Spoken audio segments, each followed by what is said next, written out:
Ito ang dahilan kung bakit kailangan mong pahalagahan ang digital era.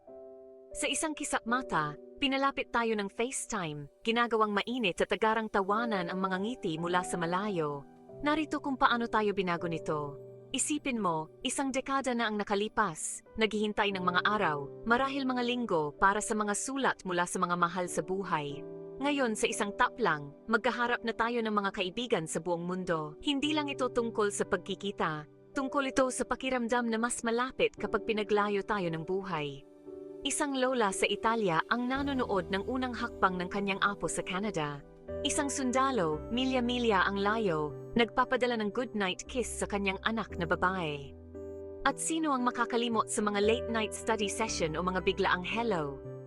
Ang bawat tawag, isang sinulid na naghahabi sa tapiserya ng ating mga pinagsasaluhang karanasan. Hindi lang binago ng FaceTime kung paano tayo nakikipag-usap